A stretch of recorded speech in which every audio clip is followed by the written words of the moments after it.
नमस्कार. आज आपण इथे बघणार आहोत साबुदाणा जराही न भिजवता साबुदाण्याचे झटपट तयार होणारे इन्स्टंट पापड. हे पापड अतिशय झटपट तयार होतात, कमी वेळेत कमी साहित्यात तयार होतात, तसंच तेलात टाकताच दुप्पट तिप्पट फुलतात. अतिशय पांढरे शुभ्र असे हे पापड तयार होतात.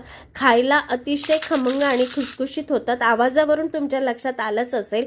तसंच पापड सुद्धा अतिशय पारदर्शक काचेसारखा तयार होतो आणि पांढरा शुभ्र असा तयार होतात. चला तर मग रेसिपीला सुरुवात करूया. पण त्याआधी चॅनलला लाईक, शेअर आणि सबस्क्राईब करा आणि बेल आयकॉनला प्रेस करा. तर इथे मी 1 वाटी साबुदाणा घेतलेला आहे. जो आपण नेहमी साबुदाणा घेतो तोच घ्यायचा आहे. आता हा साबुदाणा आपल्याला मंद आचेवर कढईमध्ये भाजून घ्यायचा आहे. अगदी लो फ्लेमवर आपल्याला हा साबुदाणा भाजून घ्यायचा आहे.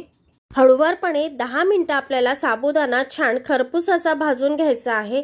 10 मिनिटांनंतर गॅसची फ्लेम बंद करायची आणि साबुदाणा पूर्णपणे थंड करून घ्यायचा आहे. आता साबुदाण्याला एका ताटात काढून घ्यायचा आणि पूर्णपणे थंड करून घ्यायचा आहे. तर इथे साबुदाणा पूर्णपणे थंड झालेला आहे. आता साबुदाण्याला आपल्याला मिक्सरमध्ये वाटून याची पावडर किंवा पीठ बनवून घ्यायचं आहे. तर मी थोडं थोडं करत मिक्सरमध्ये साबुदाणा फिरवून घेणार आहे आणि आता ह्याचं पीठ तयार करून घेणार आहे. पीठ तयार होताच आपल्याला एक ताट घ्यायचं आहे. त्यामध्ये चाळणी ठेवायची आहे.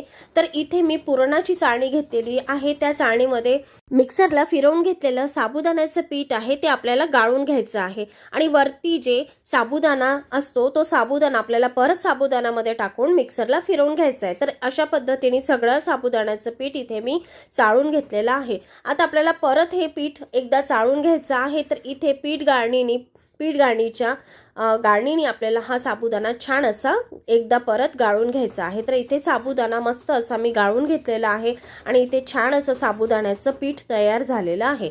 आता साबुदाणाचं पापड तयार करण्यासाठी एकाच वाटीचं मेजरमेंट घ्यायचं. तर इथे मी स्टीलच्या या वाटीचं मेजरमेंट घेत आहे. जर तुम्हाला 1 वाटी साबुदाण्याचे पापड करायचे असतील तर 1 वाटी घ्यायचं, 2 वाटी घ्यायचं असेल तर 2 वाटी घेऊ शकता. पण प्रमाण जे मी पाण्याचं सांगितलं आहे ते अगदी व्यवस्थित घ्यायचं. तर आता 1 वाटी जो पीठ आपण घेतलेलं आहे ते एका पातेल्यात टाकायचं आहे.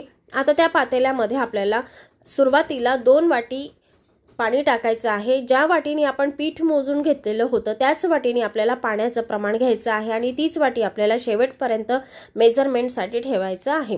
आता हे पीठ आणि पाणी थोडं मिक्स करून घ्यायचं. तर साबुदाणा हा फुलतो त्यामुळे याला भरपूर पाणी लागतं रव्यासारखं.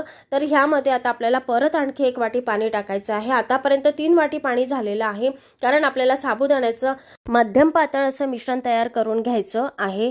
आता इथे आपल्याला परत 2 वाटी पाणी लागणार आहे. तर 2 वाटी पाणी इथे मी टाकलेलं आहे. मिश्रण छान असं मिक्स करून घ्यायचं आहे आणि मिश्रणाची कन्सिस्टन्सी तुम्ही बघू शकता. छान असं मध्यम पातळ असं झालेलं आहे. जास्त पातळही नाही आणि जास्त घट्टही नाही, असंच मिश्रण आपल्याला हवं आहे. तर इथे टोटल आपल्याला 5 वाटी पाणी लागलेलं आहे मिश्रण तयार करायसाठी.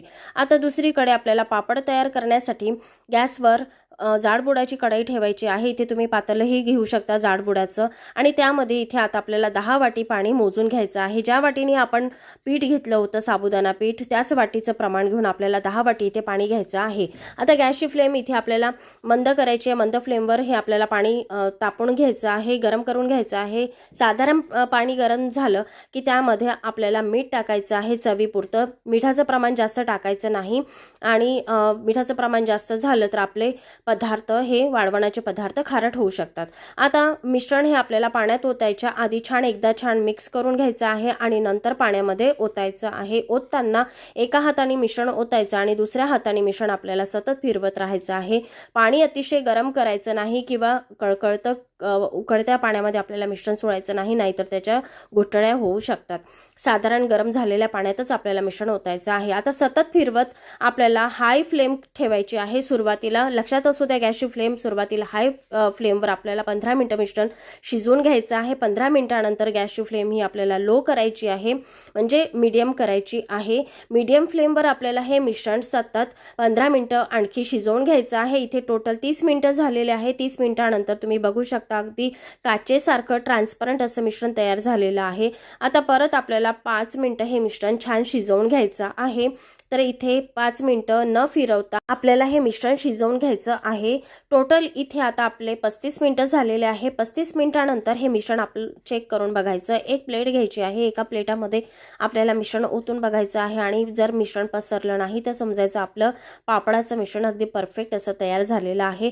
टोटल इथे आता 40 मिनिटं झालेले आहे। 40 मिनिटं मिश्रण छान शिजवून घेतलेलं आहे। मिश्रण जितकं शिजवून घ्याल तितके पापड छान तयार होतात। 40 मिनिटानंतर गॅस बंद करायचा आणि 15 मिनिटं आपल्याला हे मिश्रण थंड करून घ्यायचं आहे। त्यानंतर पापड टाकायचे आहेत। सुरुवातीला मिश्रण इतकं पातळ दिसेल, पण जसं मिश्रण जसं थंड होत जाईल तसं मिश्रण घट्ट होत जाईल।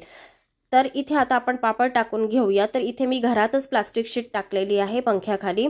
तुम्ही सुरुवातीला पंख्याखाली घरातही पापड टाकून घेऊ शकता।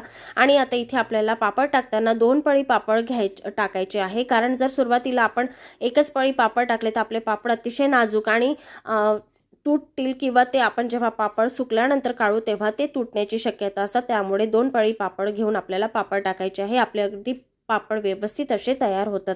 तर इथे सगळे पापड मी टाकून घेतलेले आहे अशा पद्धतीने। आणि हे पापड 3 दिवस कडकडीत उन्हात आपल्याला वाळवून घ्यायचे आहे। सुरुवातीला पंख्याच्या हवेखाली वाळवून घ्यायचे, दुसऱ्या दिवशी अलगदपणे ते पापड काढून घ्यायचे आणि 3 दिवस आपल्याला छान असे कडकडीत उन्हात वाळवून घ्यायचे आहे। तर इथे मस्त असे काचेसारखे पारदर्शक आपले पापड तयार झालेले आहे। तुम्ही बघू शकता अगदी पांढरे शुभ्र पापड तयार झालेले आहेत।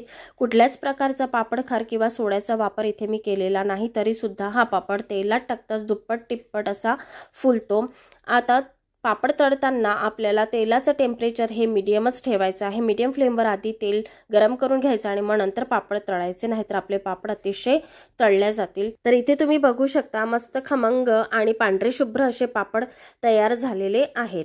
हे पापड खायला अतिशय खमंग लागतात, जिभेवर विरघळतात आणि मस्त खुसखुशीत असे पापड तयार झालेले आहेत। तर हे पापड स्टोअर करण्यासाठी हवाबंद डब्यामध्ये ठेवायचे, म्हणजे पापड सहज 1.5 वर्ष 1 ते 1.5 वर्ष टिकल्या जातात। आणि पापडाला आधीमध्ये थोडी ऊन दाखवत राहायची, म्हणजे पापड खराब होणार नाही। तर इथे तुम्ही बघू शकता मस्त खुसखुशीत असे पापड तयार झालेले आहेत। पुन्हा भेटूया नवीन वाळवण रेसिपी सोबत, तोपर्यंत धन्यवाद।